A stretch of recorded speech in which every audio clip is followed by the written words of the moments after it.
Can everyone see that and hear me? Yep, good. All good. Brilliant. Well, nice to see you all. Thank you for coming to listen to me. Um, this is where to start with Retrofit. My name's Natasha Ginks, and I am Northamptonshire's close to my heart because I grew up there, and my dad still lives there actually.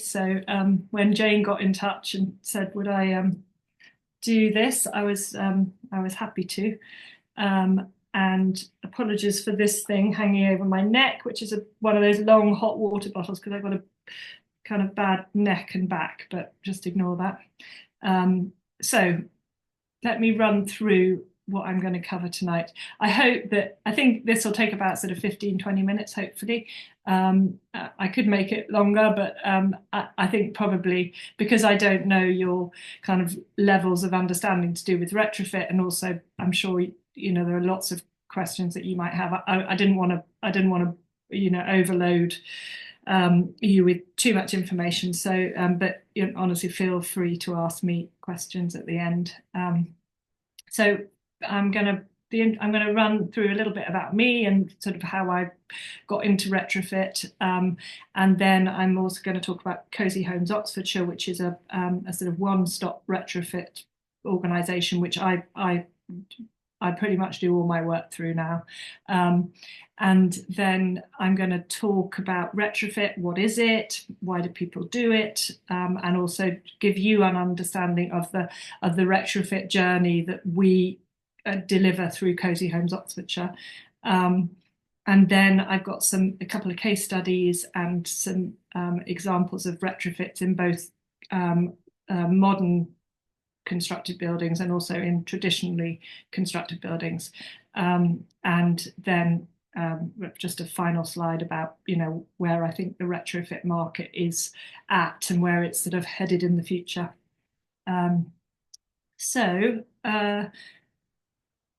My retrofit journey. I sort of back about 12, 13 years ago, I decided to have a change of career, and I did an MSc in climate change and sustainability. And when I was doing that, the area that I became most interested in was buildings and how to reduce their emissions and generally make them more sustainable and kind of cheaper to run and healthier to live in. And we were living abroad at the time when I was doing that at MSc, and then we moved back to we moved to Oxfordshire, and we bought a very old house which needed a lot of work doing on it. And at that point, I decided that I was going to kind of really sort of hone in on the sustainability side of it, and also to really try and get it off fossil fuels.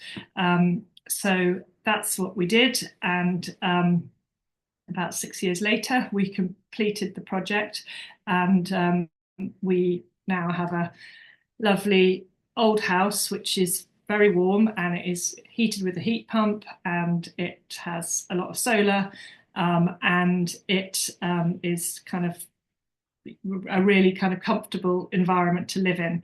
And so when we were going through that whole process, that's when I set up my website, which is called Renovate Green, and that was set up really just as a space where I could share the information that I was learning and what I was doing. So it wasn't, I didn't sort of set it up intending for it to be the start of anything. It was just really just like I wanted to be able to just give my knowledge that I was learning and the mistakes I was making and stuff. So that sort of still sits there on the internet, and very nicely I get lots of the. I mean, I don't actually contribute I don't write blogs on the website anymore, but I still get a lot of feedback from people who are asking questions and making comments on the different blogs that I wrote back in sort of 2013, 2014.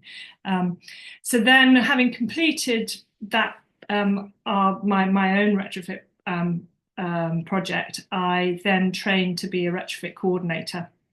And that was that was in about 2008, 17, 18, and that was a very new role at the time. And it was something that, so it came off the back of the government standard, which is past 2035, which has been took many years to write, and it's been written by architects, building surveyors, so all the specialists who understand retrofit, and they wrote it as a guidance for what good retrofit looks like, and that's the sort of real Bible. Past 2035 is a very important element of this whole retrofit industry. And one of the roles within Past 2035 is that of the retrofit coordinator. And that is somebody who is trained in retrofit. They can be an architect, but a lot of the time they're not. I'm not an architect, but you know they've got a kind of quite a deep understanding of how buildings kind of work in terms of both modern and traditional. I've actually gone on, and a lot of retrofit coordinators also have this. I've gone on and I have another qualification which is to do with traditionally built buildings, and how to retrofit those, because they operate very, very differently to modern construction, and the materials you use in them are very different to modern buildings. And so then, having trained as a retrofit coordinator, I set up my retrofit consultancy, and I did that for a couple of years on my own, really. And then Cosy Homes Oxfordshire came into existence, which is got some quite amazing government funding to start with, to get it off the ground. And then I basically joined forces with them, and now I work mostly with Cosy Homes Oxfordshire, working with them to roll out retrofit across Oxfordshire. So that's my journey. I will talk a little bit about Cosy Homes Oxfordshire. Cosy Homes Oxfordshire it's a collaboration between these two organisations, Low Carbon Hub and Retrofit Works. So Low Carbon Hub it's a community-owned renewable energy organisation within Oxfordshire, and Retrofit Works it's a not-for-profit national organisation which focuses on energy efficiency, improving energy efficiency in buildings, and so that Cosy Homes sort of grew out of those two organisations, and as I said, it got government funding to start with to get it off the ground, so Cosy Homes, their objective is to accelerate the speed and quality of domestic retrofit in Oxfordshire. It works primarily in the self-funded market, so people who can afford to pay for the retrofit, rather than big kind of socially funded organisations. Although we do work with a lot of the councils, the district councils within Oxfordshire, and then up here you've got the community groups. Now they are absolutely like yourselves. Oxfordshire has really active community groups, advocacy groups, and they are incredibly important at helping us to reach people. And so Low Carbon Hub has a number of people who have strong links into these community groups, and they develop together, the community groups and Low Carbon Hub and Cosy Homes as well. We all develop programmes which are designed to encourage people to do retrofit. And so Cosy Homes is primarily, it has an advisory role throughout the whole retrofit process, and I'll talk you through the journey that a client goes on. But what we do is we sit between the householder and the contractor. So we don't have any contractors on our books. They're not employed by us or anything. They're all completely independent of Cosy Homes. But what they have be the contractors who we kind of recommend to householders have all been vetted by Retrofit Works, and we also offer training to contractors in various different areas of retrofit to try and to raise the skill levels and making sure that they're doing the installations in the way that meet past 2035 standards. So that's about Cosy Homes Oxfordshire. I hope that's all sort of fairly clear and that you can see kind of how you would fit into that type of structure. Okay, so I'm just going to step back a bit and have a think about what is retrofit. And in its very kind of basic terms, it's just about adding something to people's homes that wasn't there when they were first constructed. And it can consist of building works to the outside, building works to the interior. It also very commonly it includes new building services like heating, ventilation, sometimes cooling. And in general terms, it means sort of more insulation, better windows, controlled ventilation, more efficient heating. And something that past 2035 is very focused on and is at the absolute heart of kind of what Cosy Homes does is this fabric first approach. And the sort of concept of that is that if the aim is to get houses off fossil fuels, it pretty much means that we're going to be moving them to an electric-based fuel, electricity, and really the only viable thing on the market at the moment is heat pumps. So, and as we all know, kind of the price of electricity in this country is 3, 4, sometimes 5 times more than the price of gas, and therefore to enable properties to move to an electric heating source, you have to make sure that the heat pump is able to convert that electricity very, very efficiently into heat. But the other thing you have to do is that you have to make sure that the heat demand of the house is lower than it is with gas. And because if you don't do that, then the fuel bills will be crippling. So that's really where the fabric first approach comes from. And so whenever we look at a property with a view to retrofitting it, then we always look to see how we will address the fabric first to try and bring down the heat demand, and then the renewables or the more efficient heating system comes after that. But that's not to say that there are plenty of houses, when you analyse them, that actually they've got a heat, they're efficient enough already. They've got a heat demand which is low enough for a heat pump to actually, heat them sufficiently. But working that out is really crucial. And then the other thing that is quite key to Cosy Homes, and which is different to a lot of the other, or some of the other retrofit organisations, is that we are very focused on using sustainable materials. So using materials which have low embodied carbon. And I think one of the, and by that I mean basically natural materials. We will use rock wool, which is a mineral wool, and that actually has quite a high embodied carbon, but it is still it's produced from sand and rock, and so it's not like a Celotex or a PIR insulation, which is sort of plastic based. But yeah, so we do most of our work is using wood fibre. We also use cork insulation, lime plasters, and I think a lot of that is driven off the fact that within Oxford and also within Oxfordshire there are lots and lots of traditionally built buildings, and we have to make sure that anything that we do to them is in keeping with the traditional construction, because if you don't do that, if you use the wrong materials, then you end up having terrible problems of damp and mold. So we really do focus on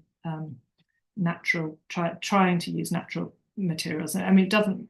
There are cases when we don't, but in general, that's what we're trying to do. Um, so yeah, so why do people retrofit? And there are multiple reasons as to why people are interested in doing it. And as I said, we are operating in the able to pay market, so the market where people are paying for it themselves. There might be a few, small grants there, but in general, people are, they're having to be quite serious. They've got quite serious motivations as to what they want to achieve, because it's an expensive business, retrofitting a house. And so I would say, and a lot of the time, so understanding people's motivations as to why they want to retrofit is at it's the very first thing we do, and that's what we're trying to understand always, is why, what are people aiming to achieve, and those things are kind of different, and it's multiple reasons. But I've just got here, so lots of people want to reduce their carbon emissions. There's also, quite a lot of people want to improve the EPC rating of their house, and one of the reasons for that might be because when you sell your house, you have to have an energy report done, and the higher the EPC rating, often that will increase the value of the house. We also find that we've got within Oxford, there are, I think 50% of the properties are actually owned by landlords, so we've got a huge rental market there, and as there are, the government are always talking about bringing in sort of restrictions on landlords being able to rent properties if the energy rating is below a certain level. It changes all the time, but so I think landlords have that in the back of their mind, thinking they want to make sure that their property is kind of protected against that. And also, from all the landlords I've dealt with, a lot of them are, they're good landlords, and they don't want to have their tenants kind of living in very cold properties where they're 30% of their income gets spent on their fuel bills. So they don't want that. And then obviously reducing energy consumption, fuel bills is a big reason for people doing it, especially since the war with Ukraine, which pushed up energy bills massively. We've talked about the increase in property value, and I'd say actually that one is 5 years ago, that wasn't really the case, but I think now more, because as the whole concept of retrofit has become much more widely understood, I would say that people are, they are interested in, they can see that a heat pump will in all likelihood increase the value of their property. And then this is a really important one, is lots of people just want a more comfortable home, and one which is makes them, they feel better living in, and retrofit is one of the ways to achieving that. This preventing overheating, I mean, I'll talk about this a bit later on as well, but that is a big one now. Lots of people have loft rooms. In COVID, those rooms were converted into office space or bedrooms, and they, if they're not insulated properly, then they kind of suffer really bad overheating in summer. And then again, improving indoor air quality, that comes out absolutely at the top of a lot of people's priorities now. And again, that's changed quite a lot since COVID, and also I think there's been a big push within the kind of media to make people very aware of ventilation, and how if you don't have good ventilation, then that leads to damp and mold issues, and people are very aware of how dangerous that can be. So I think in general that covers most of the reasons why people do it. And then just on the right here, I've got trigger points, and there are lots of these are kind of interesting, because they're the points at which people decide to actually kind of do the work, and you can't get away from the fact that retrofit can be really, really disruptive, and so people don't just begin it lightly, and it can also be expensive. So these trigger points are people moving home when they're adding an extension. Often what happens is that, they add the extension, which is obviously going to be built to building regulation standards. So it's going to be, it'll be very energy efficient. But what they don't want to do is have a beautifully warm kind of kitchen and then walk into their sitting room and it be freezing. So they are looking at sort of integrating retrofit of the rest of the house into the extension. And then you get other trigger point, a new baby on the way. People want to make sure the house is warm enough. Again, if they've got an elderly relative moving in, old, very old boilers which are about to fail. That's one of the main trigger points that people think, oh my God, I don't want to put in another gas boiler. I want to think about a heat pump, and then that immediately kind of starts the whole cascade of like, well, I can't put in the heat pump until I sort out my loft insulation and so on, things like that. And then, this is an interesting one. Neighbours doing it, and Retrofit, all of the research and also, so much of what we do demonstrates that people don't like doing this stuff if they're, unless you're a kind of, you're a maverick and you like doing things really early. But in general, most people want to do stuff when they can see that their neighbour's done it or that it's a bit tried and tested. And so, if a couple of people in your street are doing it, then it's much more likely that other people within the street are doing it, because most of the time people don't want to be left behind either. So it's a really interesting element, that, and again, that's where the community groups come in, because they are brilliant at kind of raising the profile of things. And then obviously government and local authority grants, there aren't many of them, but when they are there, then that triggers people to do stuff. Okay, so I'm not going to spend too long on this, because I don't want to talk too much, and I probably have already. But anyway, this is the retrofit journey that Cosy Homes puts you on if you decide that you want to go through retrofit.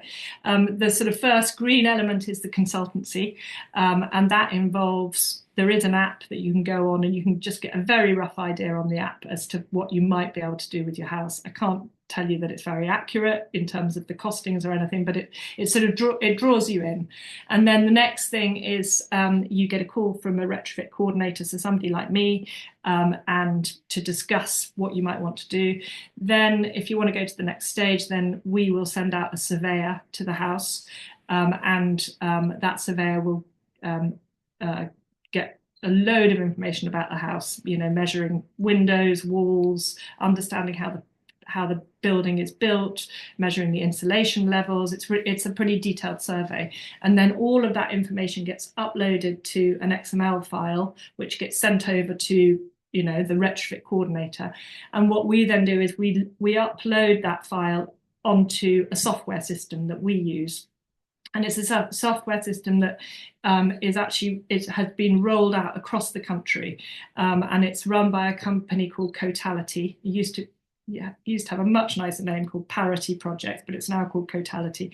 And they have this piece of software which is able to calculate, by putting in all the information about that particular home, it then basically calculates the heat demand of that house, it estimates the fuel bills, it estimates the carbon emissions, and then it will work out what retrofit measures could be done to that house and what the effect of doing them would be. So we use that information to write the whole house plan, but it's by far, it is not, the difference with Cosy Homes is that we use that information as sort of the starting point, but every single whole house plan is really, really bespoke, and we make sure that we go through in kind of lots of detail to check that the measures that to only use measures which are applicable to the house, and also that they fit with the motivations of the homeowner and what they want to achieve, and we build the budget into that. So then the next stage is if they want to go ahead. Lots of people sort of just say, oh, thank you, I wanted the whole house plan, that's all, that it's given me an idea, but I don't want to, I'm not ready to go forward yet. But if they are, then we do a technical specification, which again involves a retrofit coordinator visiting the house. We then produce quite rough cost estimates, but those cost estimates are based on previous works that we've done with the contractors that we work with. So they're much more accurate than the cost estimates which are thrown out by the software. And then if that cost estimate is sort of agreeable to the and the technical specification is what the client wants, then they will ask us to get quotes from contractors. We get quotes from the contractors. If those are agreeable and they like the contractor, then hopefully the contract gets signed between the householder and the contractor. We are not part of that contract at all. We just sort of are there sitting as an advisor. And then hopefully works proceed. And at different points throughout that project, the installation, then the retrofit coordinator or a member of the Cosy Homes team will go to that property and check to see that the windows have been installed properly, the suspended floor has been insulated, used with the right materials and with the right membranes, and then finally it gets signed off by the retrofit coordinator, and hopefully there's a sort of happy client at the end of it. So I'm going to quickly run through a couple of case studies. And so this one was, this was a property in Headington in Oxford, and it was a 1970s 3-story terraced house. So the motivations it was a couple and a teenage daughter who lived there. Their motivations were to reduce carbon, and actually they had solar panels on the roof and they had a battery, so they were quite sort of serious about trying to get themselves off fossil fuels. And then they also wanted to improve the ventilation because this property did not have good indoor air quality, and then ultimately they wanted to install a heat pump. They had a budget of around £20,000. And so this is just a few details. So they had a low pitch roof with 100 millimeters of loft insulation and a lot of junk, which looks a bit like my loft. And then they had cavity walls, which had not been filled. But you can also see here, about 50, there's a large amount of windows in that wall as well. So it's sort of 50% cavity wall, 50% windows really, and that was important. They had a bathroom extractor which didn't really work, but when it did work, it was extracting warm, moist air into the loft, which was a disaster because then that meant they were getting condensation and mold in the loft. They had some pretty old. They'd replaced a few of the windows, but they had most of their windows were pre-2002, which is an important date for windows because lots of developments happened in the window manufacturing after 2002. But crucially, they had no trickle vents on the windows. And because the extractor fans didn't work, they had some quite serious mold forming around the windows, which obviously wasn't very nice, and particularly in the bedrooms. And then finally, they also had a really, really poorly rated boiler and a not very well insulated hot water tank.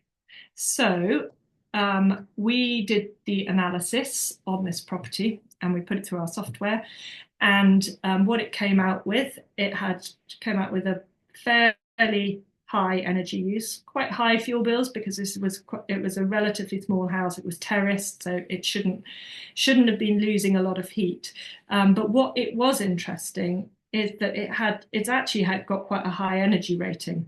And the reason, although it was performing quite badly in terms of comfort and heating bills, but the reason that energy rating is quite high from an EPC perspective is because it had the solar.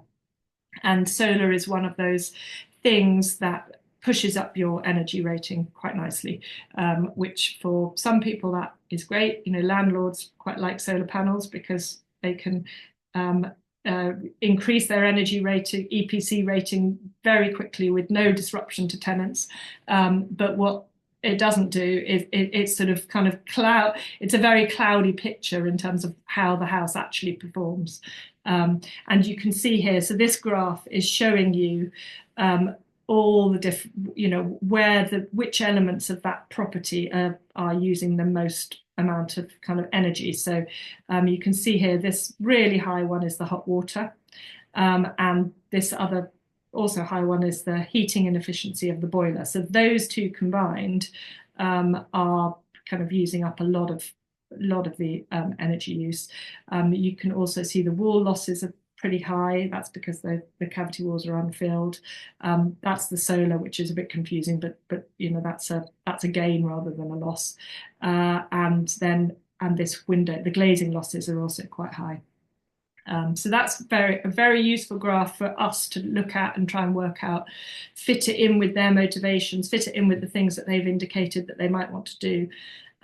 This figure here, this heat demand is also quite interesting, because the heat demand is basically the energy used required by the property to heat it. And I have to emphasize that these are all estimates. We don't actually use actual fuel bills here. We use the software program makes it takes all of the data from the house, and then there are obviously some assumptions there as to the temperature at which the person likes to have the house and the number of people who are living in it. So there's some assumptions in there. But so it is an estimate, but it's generally kind of, the general understanding is that if you have if a property has a heat demand of 90 or below, and as I said, sorry, heat demand is it's the amount of energy used to heat the house divided by the floor area, which basically means it's a metric that you can use. You can compare houses of different size, which is why it's kind of very useful. But if a house has a heat demand of 90 or below, then in general it will be able to be run quite efficiently with a heat pump. There's obviously some caveats in there, but so that is really often what we're aiming for, is to try and get the heat demand of a property down to those levels, and then hopefully a heat pump will it'll heat the house properly, and also it won't be too expensive to run. So don't worry too much about all of this, all the numbers on the right, but this is just showing you what the proposal that we put towards the client. So we were suggesting phase one was cavity wall insulation, increasing the loft insulation to 300 millimeters in depth, replacing the older double glazed windows, and then putting in a much better ventilation system with humidity controlled extractors, and then sort of passive ventilation. That would be trickle vents in the new windows. And what all of these numbers show is the impact that each of those measures will have on the energy rating, the fuel bill, the carbon, and the heat demand. So you can see that with the heat demand, for instance, the software is estimating that if we do all of those measures, then it'll fall from 90 down to 60. And then we put in phase two would be external wall insulation, and then phase three would be the air source heat pump with new hot water tank and possibly some upgraded radiators. And what they actually went for, which I totally agreed with them on, was that they agreed to all of the phase one measures, the cavity wall, the loft, new windows and ventilation, and they felt that was going to bring the heat demand down to a level where the heat pump was totally viable and wouldn't cost them too much to run. And then they decided against the external wall insulation. Again, it was expensive, and because they had the cavity wall insulation already, the impact was quite limited, and they felt that because it was within a terrace, it was going to make their house look very different to the two houses either side. And then they put in the heat pump and the new hot water tank. So the next thing I was going to do was just pull out three kind of common retrofit measures that we undertake. So the first one was suspended floor insulation. So this diagram is from a brilliant resource called the Ecological Building Systems, and they are actually suppliers of sustainable retrofit materials. But they also offer training, and they have fantastic step-by-step guides which are free to everyone, showing you how to do these things. Anyway, so this is a beautiful looking diagram of how you do suspended floor insulation. So you have to lift up the existing floor covering, and you expose the floor joists. You make sure that there's at least 150 millimeters between the bottom of the floor joist and the ground, and you have to make sure that there's good cross ventilation with that suspended floor. Then you put a membrane, which is the blue one. You drape a membrane over the floor joists and between them, and you secure it with battens. Then you put your insulation in, which could be a mineral wool or it could be a wood fibre. I don't recommend using sheep's wool because there's a lot of, well, I have personal experience of this. Although the sheep's wool, which has been impregnated, or they've said is impregnated with borax, I can tell you that 10 years down the line, the moths come because the borax cracks off it. So I cannot tell you. I mean, there's a new type of sheep's wool now which actually goes through a different type of process, and I'm sure that is okay. But don't be very, very careful with sheep's wool, which is, they say, has been impregnated with borax, because it does over time flake off, and then the moths love it. So it's a cautionary tale, and I have it in my loft, and I got to deal with it, which is annoying. And then you put another membrane on top. This is a sort of moisture membrane and also an air tightness membrane, and all the joins get taped, and then you put your floor covering. So it's a pretty, invasive, disruptive, kind of technical thing that needs to be done. Anyway, that looks lovely, but what the reality is that when you take up the floorboards, this is usually what it looks like, which is huge amounts of rubble, floor joists which don't really they're definitely not straight, and they don't really connect with each other, and you have electricity cables and you have water pipes, and so you've got to try and work out how with this do you kind of create something like this, and so it always requires like a lot more work than you imagine. And honestly, if there's a lot of rubble like that, then that's all got to be dug out. Anyway, with this property, they did exactly that, and as you can see, it doesn't look quite so pretty as the diagram, but it's pretty good, and that's what they did. And they actually also put underfloor heating trays between the floor joists, and so they installed underfloor heating at the same time, which actually, if you've gone to all of that effort of taking up your floorboards and everything, it's quite a good thing to do, particularly if you want a heat pump. So that's a suspended timber floor. Then the next thing that we often do is new triple glazed timber windows. So in Oxford, we have a lot of conservation areas, and they are very, very, very strict about making sure that, if you're replacing your windows, that you've got to make sure that they look like the ones that came out.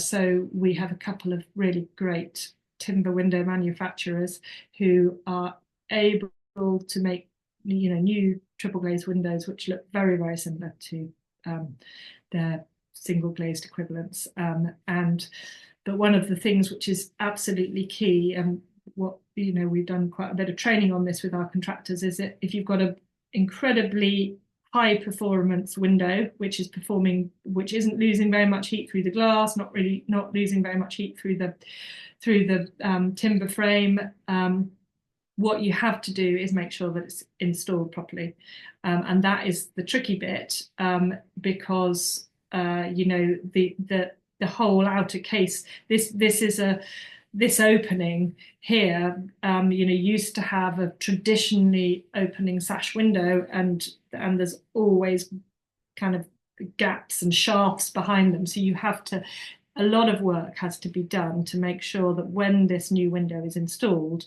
you haven't got a lot of heat leaking out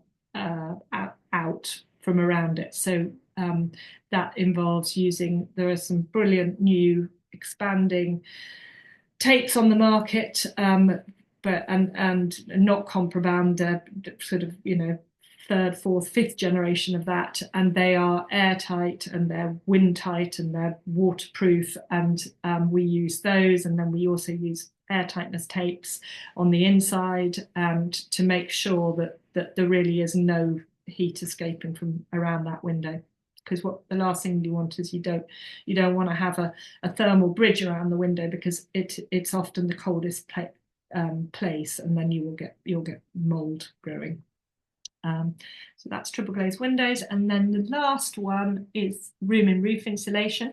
And this is, again, we have lots of Victorian properties in Oxford, but also lots of modern properties as well around Oxfordshire, where, we have rooms within the roof, and a lot of people find those rooms really cold, and with sort of shortage of space and people not wanting to move, then they want to make sure that those roof rooms are can be used properly, either for bedrooms or working spaces, and we found that people they're coming to us to get these rooms properly insulated, not only insulated against the cold in winter, but also overheating in summer, because that is becoming a big problem now. So this system, this is Styco, is a manufacturer of wood fibre insulation, and again they have great diagrams as well.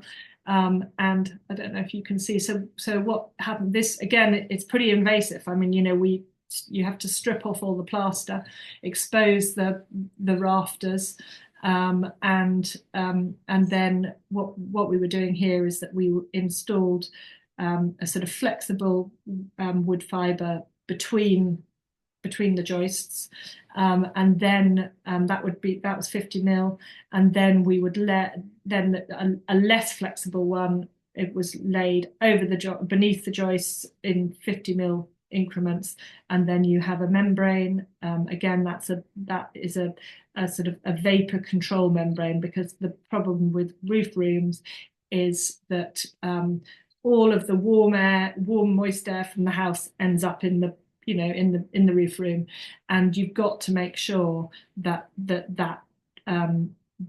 warm moist air can actually kind of move its way through the fabric of the building. It cannot get trapped, and if you're using a Celotex or a PIR insulation, which is plastic, then invariably what happens, the moisture will kind of somehow seep through kind of cracks between the insulation and the joists, and then it can't get out, and that's when you can have terrible mold problems can be created behind the rafters. And what is crucial is to make sure that you have a ventilation gap between the insulation and the roofing membrane, so that and also a ventilation pathway, so that if moisture does get in there, then it can be wicked away through the sort of natural air movement. So that's the room and roof insulation. And then I'm just going to finally retrofit going forward. Yes, so it's a tricky market at the moment, actually, because economically there's a lot of uncertainty. There's also quite a bit of uncertainty around net zero, and governments all over the world, including here, are slightly backing down on their net zero commitments. So that leads to people questioning it. Obviously, lots of people questioning themselves. So I would say there is uncertainty in the market. But having said that, there's also a lot of interest, and people, because people are very interested in doing things to improve the comfort and also improve ventilation. Those are often the reasons that are drawing people into retrofit. It's not necessarily so much about carbon emissions at the moment, but it's for other reasons.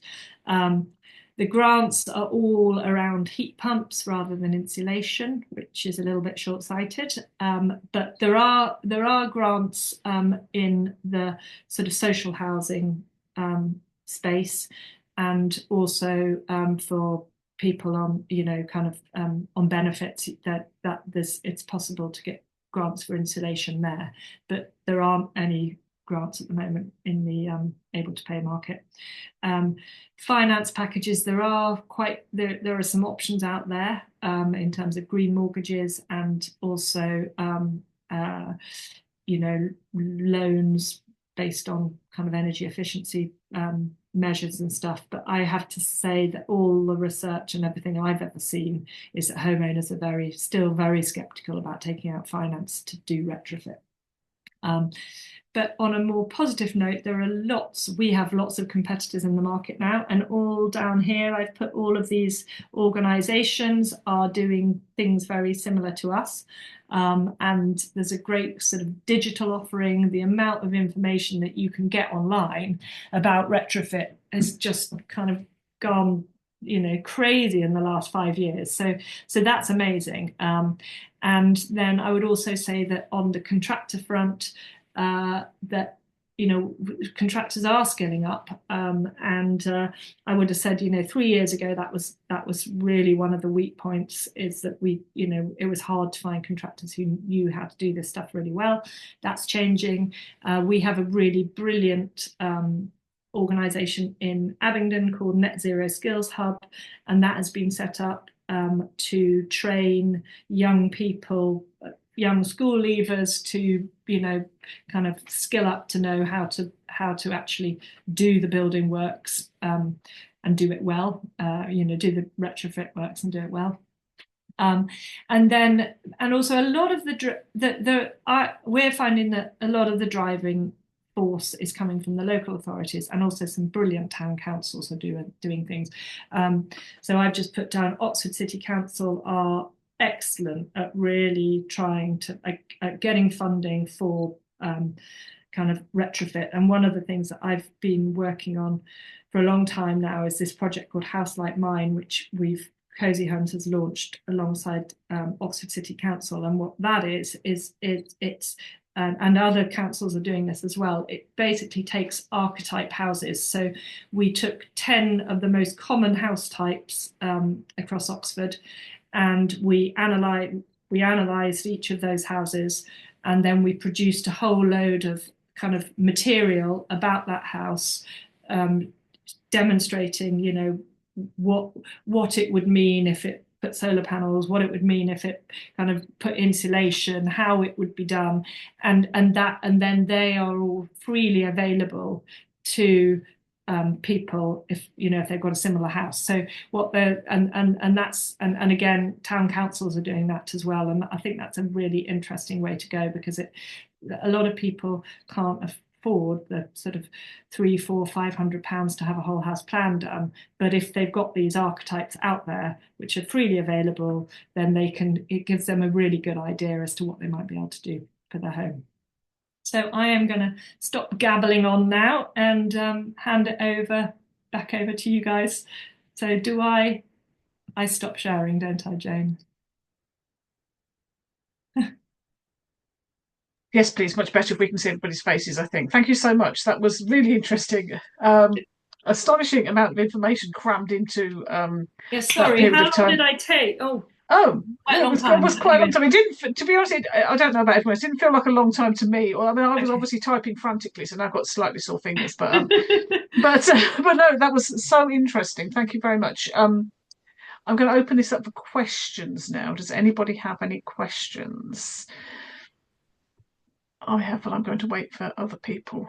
Yes. Well, that's nice. Thank you for saying my gabbling on was all right. Yeah, no, it was extremely interesting. Anybody want to put up their real or virtual hand to ask a question?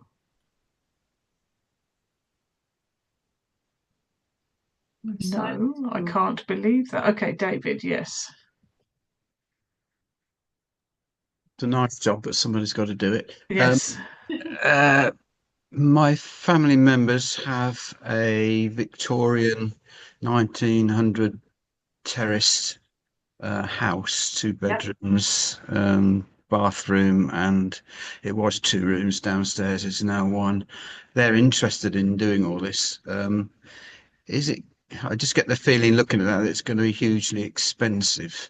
Would that sort of property be covered in the websites or the work that you just described? Was it Yes. homes like mine and things like that? Yeah. Yeah. I would.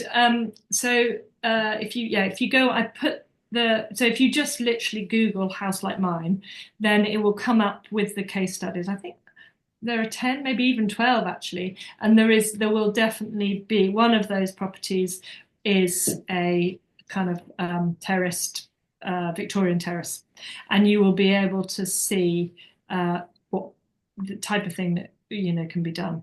But I think the thing with all of this is that, what we always try to do is kind of look at in stages and build the stages around kind of particular budgets, and also and I think this is a really good thing about sort of the planning, the whole house plan, is that we want to make sure that if you do kind of I don't know, the wall insulation, that it's then that you do things in an order, which means that if you then want to do things later down the line, then you're not going to have to undo the thing that you've done previously, and that's quite so sort of having that kind of splitting things up like that, and I think, I mean, we have most of the majority of our clients do not have lots of money to spend in one go. And we have lots of people coming in saying, I've got £6,000, what can I do for that? And and we can, we help sort of devise a plan, and so it doesn't always have to be really really really expensive, and things like cavity wall insulation, I mean, but this will be a solid wall house. I mean, things like loft insulation is obviously quite relatively good value, but it has to be done properly. And kind of sort of internal wall insulation can be done on a room by room basis. It doesn't have to be done the whole house. And again, suspended timber floors. There are sort of some cheaper options for doing that, but it doesn't need to be all done at the same time at all, because most people do not. A, they don't have the budget, and B, they cannot move out of their house and take the disruption. They've got to do it in stages. So. One last quick point: the getting to the point of having an assessment completed, is that an expensive proposition? Well, so the prices, I'm not very good on the price. I was thinking I should have got this down to a T beforehand, but it depends on the size of the property. So I think a sort of 2 to 3 bed property, a whole house plan will cost between £300 and £400. Sort of if it's 5 bedrooms, it'll be about £600. That's good enough. Thank you very much for that. It gives me it's not 10,000. So that's no. It's not. I mean, and actually, that's the whole point about this software that I was talking about with Cotality, is that it is that piece of software is what is it enables organisations like Cosy Homes and all these other ones as well, because they all kind of use very similar pieces of software. It enables them to do the analysis and write these plans without kind of without charging thousands of pounds. And that's if you don't have that, then you are looking at packages called there's a package called Passive House Pro packages, and they charge, they're very very detailed, and they don't have assumptions in them, so they're looking at all the fuel bills and how people, the temperatures, the exact temperatures that people run their houses at. But the result of that is that to have that survey done and to have that analysis done, it costs you about £3,000, and people just before they're not prepared to spend that. So that, although there are things that with the Cotality software which aren't perfect, what it does enable is that it enables you to kind of roll this idea of retrofit out on a much larger scale than if you're just doing it with Passive House. Thank you very much.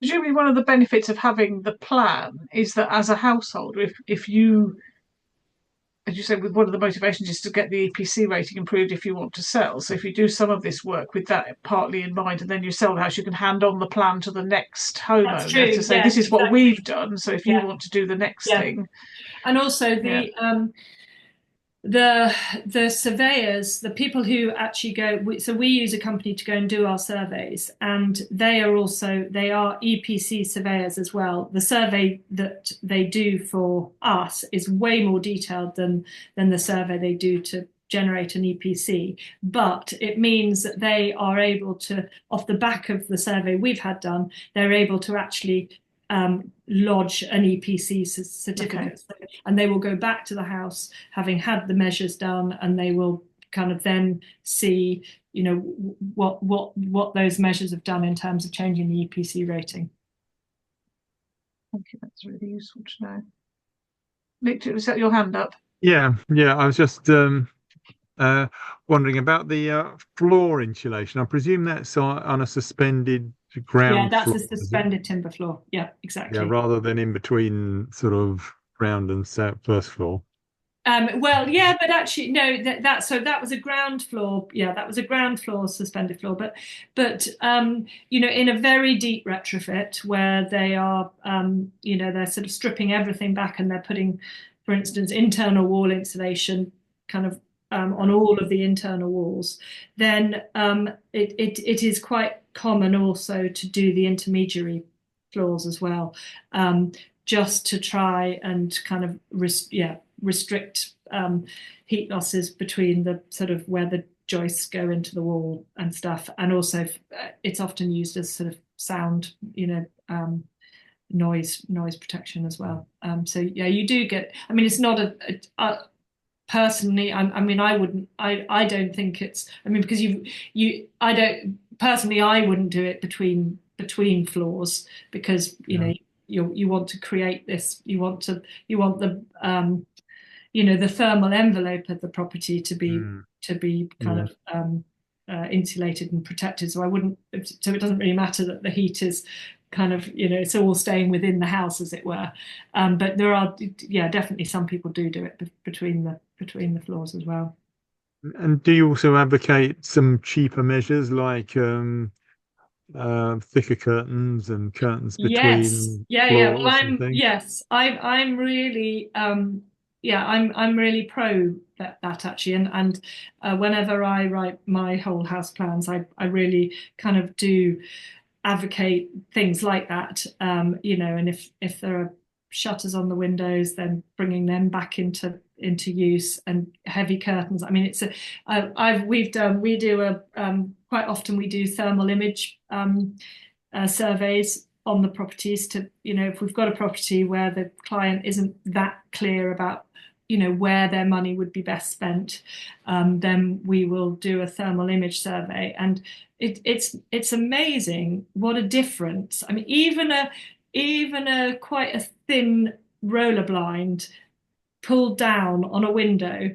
I've seen it where you've got one window where the roller blind is down, and the other matching window where it isn't, and the difference in heat loss is quite amazing. So it's really, really important, those kind of old-fashioned things that people used to do, like and just shutting doors, I think, as well. Shutting doors and putting the draft excluder, on the bottom. They're absolutely, and there's loads of DIY things that people can do as well. With a suspended timber floor, putting little strips of cork between the gaps in the floorboards there.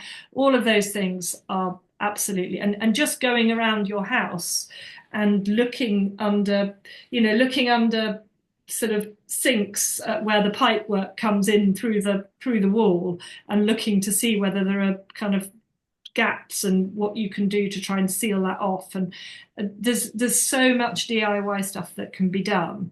But what we find is, well, it's really hard to find people to do it.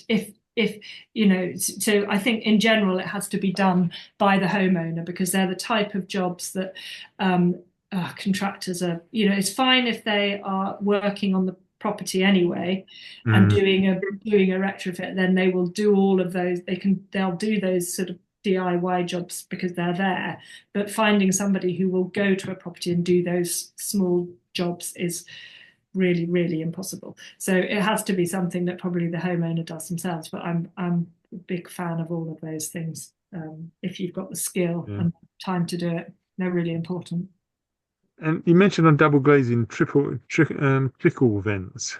Is that not really sort of making the window a bit leaky anyway? I know, it sounds so, I totally agree. I mean, explaining it is a sort of, it feels as if it's completely wrong.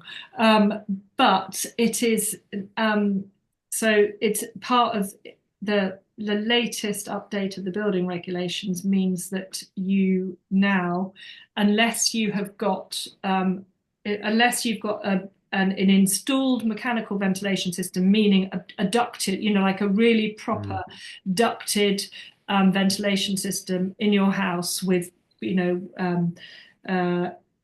extract vents and inlet vents, then unless you've got that, then any new windows you install in your property have to have trickle vents. And the reason for that is that they've had so many problems when you start insulating a house, and if you don't ventilate it properly, then you just get terrible mold building up, because the way that ventilation works is that the first side of the equation is to extract the moist kind of stale air, so that gets drawn out by the extractor fans in the kitchen and the bathrooms and utility rooms, but you have to replace that. You've got to replace that stale air with some fresh air, and that was the side of the equation that wasn't being met, and because people were sort of insulating their houses really well, but they were forgetting about the fact that we have to have fresh air, and so what the trickle vents do and is that they are they're sort of sized at a level, which means that there is a controlled amount of ventilation coming in. You can shut them off as well. They shouldn't really be shut off, but you get trickle vents now, which actually are programmed. They sort of measure the humidity. They can measure the humidity in the property, and they will open and close according to that humidity. And there's also, I mean, the ventilation systems have developed amazingly in the last 5 years. There's so much different. There's so many different systems out there now, and the trickle vents will talk to the extractor fans, and they measure the pressure. It's all pretty high tech. So trickle vents they're here to stay. And you do need them, unfortunately. But I totally agree.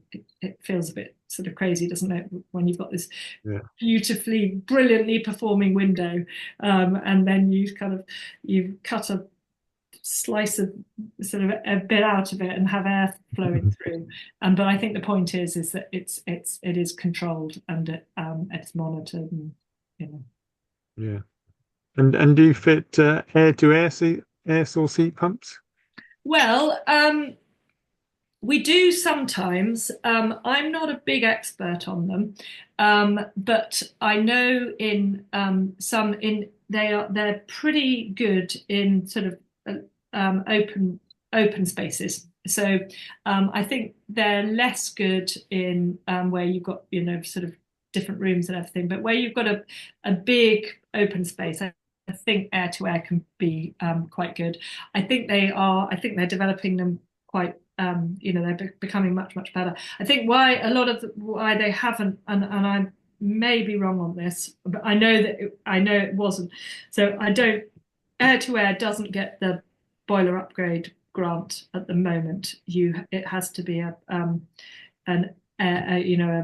air source heat pump, air to water or system at the moment. I think that's right. I don't think it gets the grant, which is probably kind of one of the reasons they're not that common. But I know that they use them in Germany and Sweden and places. Yeah. And, In a small flat or something like that. I think in a small flat, I think they're really good. Exactly. Yeah. And they're much, much cheaper to install than a wet system. And also, if you haven't got if you've got an electric, if you've got storage heaters, for instance, in a small flat, then the last thing, you don't want to have to go to the expense of installing a wet radiator system in order to have a heat pump. So an air-to-air system there would be a really good idea. And it doesn't really matter that you don't get the grant there, because it's not going to be very expensive anyway to do it. So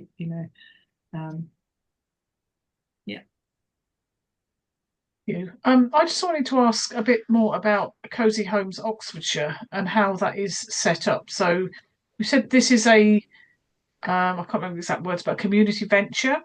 So is it set up? So obviously there's you and other retrofit coordinators working for it, but does it have a sort of a staff of its own? How does it work? Yeah, it does. I am actually a kind of independent consultant, but I do. Yes. So but my work goes. So I invoice Cosy Homes for the work I do. Yeah. They have their own. I think there are two of us like that. That was just a sort of personal choice, really. But they do have. Yeah, they have their own staff. So they've got about 3 other retrofit coordinators. Who are, they're in-house and employed by them. They're actually employed by Retrofit Works rather than Cosy Homes. So Retrofit Works is the kind of company that sits above Cosy Homes, really. And so they're employed by Retrofit Works, and then they have 3 other. They've got a project lead, and they have 2 other sort of administration and marketing people, and then Low Carbon Hub has a fairly extensive team of people working for them, and so we do a lot of our marketing gets done through Low Carbon Hub.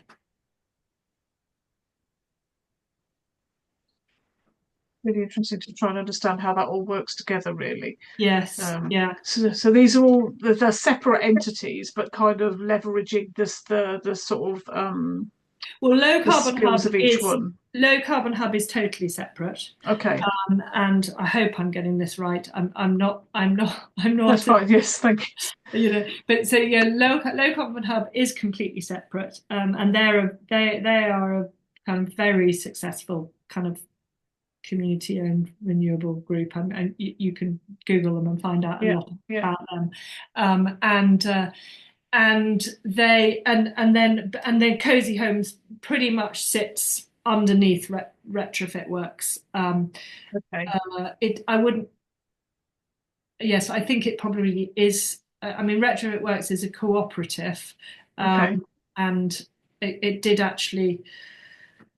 Cotality had something, it was part of that, had sort of some collaboration with Retrofit Works as well. I think that's now sort of hived off into a different area, but yes, Cosy Homes and Retrofit Works are very kind of intertwined. Yeah, because obviously what I'm trying to it would be, I think everywhere needs something like that, because although it's obviously only addressing a certain part of the market, that's a very important part of the market, and actually it needs to be done everywhere. So it does, exactly. That's so really some of the ones I had done. So Cosy Homes Oxfordshire is very much Oxfordshire based. Yes. Yeah. Your Home Better is a Manchester scheme, but I have a feeling that Furb Now and EcoFurb, they are both sort of I think they're privately owned or set up, and they are more national. And then the Centre for Sustainable Energy, that's CSE, I think is Bristol or Wales based, and CSE do a lot of work with Bristol organisations. People Powered Retrofit, I think, is they're Manchester, aren't they? I've come across them. Manchester as well, exactly. So my feeling, the thing about the I mean, it would be great. I think the local schemes work better because you can then you build up the relationships with the local contractors, and the local contractors have they understand the housing and the way that those houses are built, and so I think they're better. But Third Now and EcoThird, they've got great offerings too, and they're really sort of they're I suppose because they are more national, they've really pushed ahead on the digital offering and what you can do online, and it's amazing, really. So because one thing that really struck me as you were going through was that I think most people would really like is that Cosy Homes Oxfordshire is that sort of go-between between the householder and the contractor, because I think this is where a lot of householders are very uncomfortable dealing with contractors. They don't know who to trust. They don't know what to. They don't necessarily understand everything that's being explained to them. So I think that's something that's really, really helpful. And obviously, that works much better on a local level, doesn't it? Yeah, it really does. But I think the key.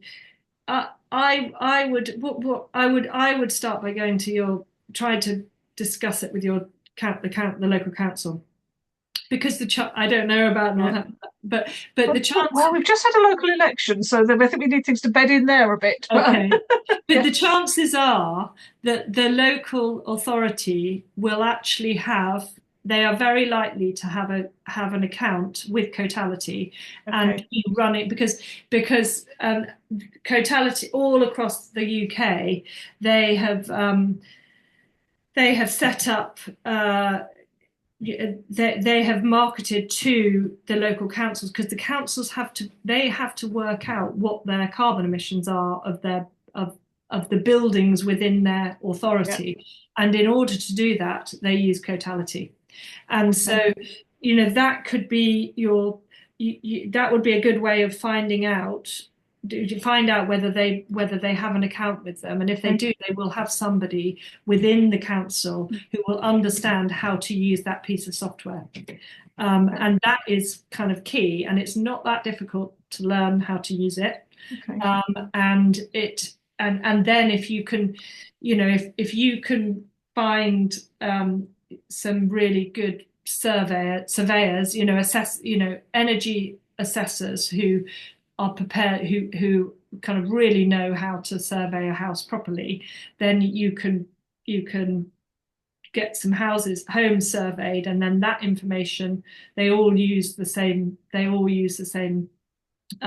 data logging system, and then you can use that to upload it to Cotality, and you can use this software. So it's not beyond there are ways that you could do it, and it wouldn't necessarily need to be very expensive to start with. And you may well have some retrofit, that you will have some retrofit coordinators, independent retrofit coordinators in Northamptonshire, who know how to use this piece of software already. So it's, you may be able to kind of reach out to them and find out if they can. And I think that have a look at the